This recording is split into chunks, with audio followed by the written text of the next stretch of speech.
Cauchy Riemann equations, या जिन्हें हम सीआर इक्वेशंस भी कहते हैं, क्या होती हैं? The requirement of differentiability of a complex function f Z at a point Z not imposes extremely important conditions on the behavior of the real part u and imaginary part v of the function in the neighborhood of the point z naught. These conditions known as CR equations. क्या मतलब है कहने का? एक function f Z किसी भी point Z not पर differentiable होने के लिए कुछ इंपॉर्टेंट कंडीशंस इंपोज करेगा, और वो इंपॉर्टेंट कंडीशंस जो हैं वो उसके रियल और इमेजिनरी पार्ट के बिहेवियर पर डिपेंड करेंगी, और उन्हीं कंडीशंस को मैं क्या बोलूंगी, वो क्या है? सीआर इक्वेशंस कहलाएंगी। आइए इन्हीं कंडीशंस को हम अच्छे से जानने की कोशिश करते हैं कि ये हैं क्या। इसके लिए हम पढ़ेंगे सबसे पहले the necessary conditions for a function f z to be analytic, मतलब कि किसी भी फंक्शन के एनालिटिक होने की नेसेसरी कंडीशंस क्या हैं। आइए देखते हैं। If a function f Z function किसका है? u और v का, और u और v किसके फंक्शन है? x और y के। Is differentiable at the point z not, मतलब हमने फंक्शन डिफरेंशिएबल मान लिया किसी पॉइंट z नॉट पर इन अ डोमेन d, किसी डोमेन d के लिए। Then the four partial derivatives ux, uy, vx, vy. ux means ये इस साइन का मतलब है curl u upon curl x, और similarly uy curl u upon curl y, मतलब partial derivative with respect to x, partial derivative with respect to y। Similarly ये partial derivative with respect to x है v का, ये partial derivative of v with respect to y। सबसे पहली बात, अगर कोई भी फंक्शन डिफरेंशिएबल हो गया किसी पॉइंट z नॉट पे किसी डोमेन d के लिए, तब पहली बात तो ये चारों के चारों u और v के पार्शियल डेरिवेटिव एग्जिस्ट करेंगे at x not y not, किसी point x not y not पे, एंड सेटिस्फाइज द इक्वेशन, और इस इक्वेशंस को सेटिस्फाई करेंगे। ux is equal to v by means partial derivative of x, partial derivative of u with respect to x, partial derivative of v with respect to y, ये दोनों बराबर होंगे, और partial derivative of u with respect to y is equal to minus of partial derivative of v with respect to x। आइए इसका proof देखते हैं। Let w is equal to f z be analytic in a region R, मतलब कोई function मैंने analytic मान लिया किसी रीजन R में, then f test z exist uniquely at every point of that region, means कि एफ टेस्ट जेड एग्जिस्ट करेगा। क्योंकि वो एनालिटिक है तो एनालिटिक फंक्शन की डेफिनेशन क्या कहती है कि एफ टेस्ट जेड एग्जिस्ट करेगा, मीन्स उसका डेरिवेटिव एग्जिस्ट करेगा uniquely at every point of the reason.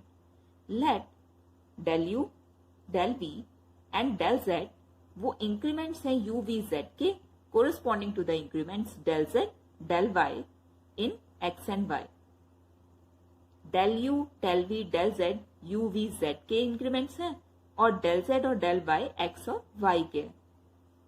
अब हम देखते हैं आगे एफ टेस्ट z। अब मुझे पता है कि किसी भी फंक्शन का डेरिवेटिव वो मैं इस फॉर्म में लिख सकती हूँ कि limit del z tends to 0 f z plus del z minus f of z upon del z। अब क्योंकि f z is a function of u and v, तो because f z क्या होता है? u plus iota v। अब वही मैंने खोल के लिख दिया। अब क्योंकि z की जगह क्या है?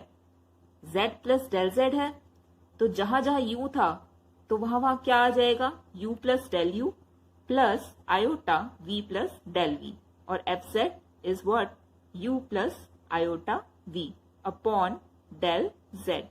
ये आ गया। अब यहां से क्या हुआ? u से u कैंसिल आउट हो गया, और v आयोटा v से आयोटा v कैंसिल आउट हो गया। हमारे पास क्या बचा? Just del u plus iota del v. अब मैं क्या लिख सकती हूं इस चीज को, डेल यू के साथ डेल जेड प्लस सेपरेट कर दिया मैंने आयोटा डेल वी के साथ डेल जेड, और लिमिट हमारी डेल जेड टेंड्स टू 0 है। अब आगे देखते हैं। As the function fz is analytic in a region R, so the limit 1 is independent of the manner which del z tends to 0।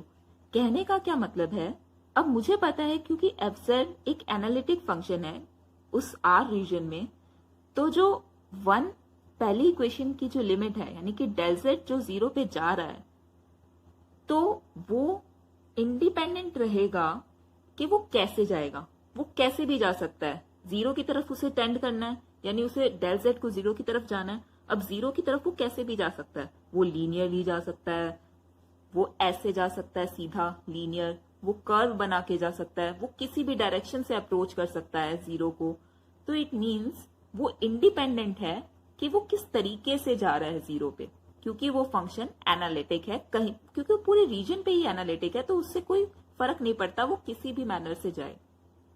तो हमने क्या मान लिया कि जो डेल जेड है वो 0 की तरफ अप्रोच करेगा along a line parallel to x axis, उस लाइन के जो एक्स एक्सिस के पैरेलल है, ये एक्स एक्सिस उसके पैरेलल कोई लाइन, और वो वहां से अप्रोच कर रहा है 0 की तरफ। यानी कि क्योंकि अब वो पैरेलल है एक्स एक्सिस के, तो वहां पर चेंज इन वाई तो हो ही नहीं रहा, वाई में कोई चेंज नहीं आ रहा ना, तो इसीलिए डेल वाई 0 हो गया एंड डेल जेड क्या था हमारा, del x plus iota del y. अब क्या आ गया हमारे पास, डेल जेड, क्योंकि डेल वाई 0 आ गया तो डेल जेड यहां से डेल एक्स के बराबर हो गया।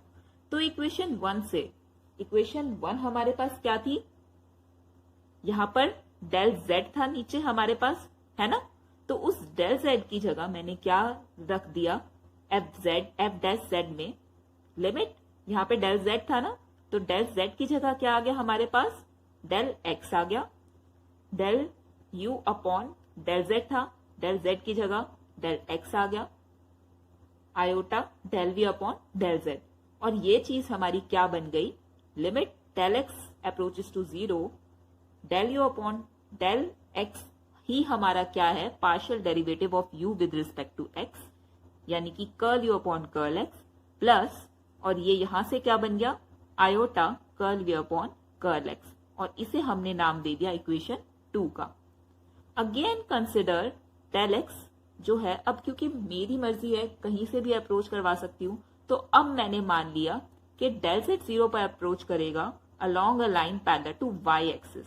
अब वो वाई एक्सिस के पैरेलल होगी, पहले वो एक्स एक्सिस के पैरेलल थी, अब वो वाई एक्सिस के जब पैरेलल होगी तो हमारे पास एक्स में कोई चेंज नहीं आएगा, एक्स में कोई चेंज नहीं आएगा तो डेल एक्स 0, डेल एक्स 0, तो यहां से हमारा क्या बन गया, डेल जेड, अब ये चीज 0 हो गई, तो यहां से हमारा क्या बन गया, del z iota del y के, और उसी फर्स्ट इक्वेशन में मैंने पुट कर दिया, और फर्स्ट इक्वेशन में पुट करने के बाद मेरे पास क्या आया, यहां से F dash Z limit Z की जगह जस्ट डेल वाई पुट किया है, और हमारे पास ये पूरा का पूरा आ गया है, del u upon iota del y plus iota del v upon में आयोटा डेल वाई।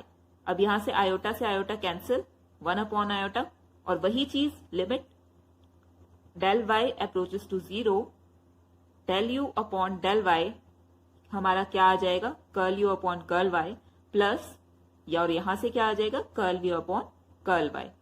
अब मैंने क्या कर दिया, यहां पर मुझे यहां ऊपर आयोटा चाहिए तो मैं क्या कर दूंगी, आयोटा से मल्टीप्लाई और आयोटा से डिवाइड, तो मेरे पास क्या आ गया यहां पर, अब iota square and iota square is minus में 1, तो यहां से हमारे पास क्या आ गया, कर्ल वी अपॉन, अब ये तो ऐसे इट रहा, curl v upon curl y, और यहां पर क्योंकि इस आयोटा स्क्वायर के कारण यहां पर माइनस आ गया था, तो यहां पर माइनस में आयोटा कर्ल यू अपॉन में कर्ल वाई, ये हमारी इक्वेशन 3 हो गई।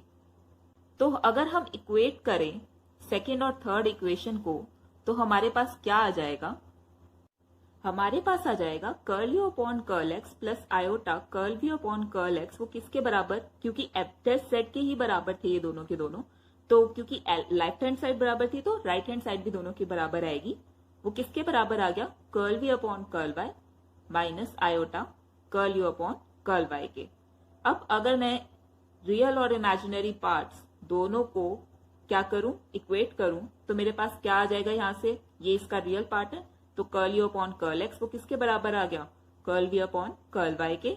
और यहां से इमेजिनरी पार्ट से क्या निकल कर आया, curl v upon curl x is equal to, क्योंकि यहाँ पे माइनस है तो माइनस में curl u upon curl y, और यही चीज क्या है हमारी u x is equal to v y, u y is equal to minus of v x. Hence C R equation are satisfied, और यहां से हमारी सी आर इक्वेशन सेटिस्फाई हो गई। तो ये थी नेसेसरी कंडीशन किसी भी कॉम्प्लेक्स फंक्शन के एनालिटिक होने के लिए।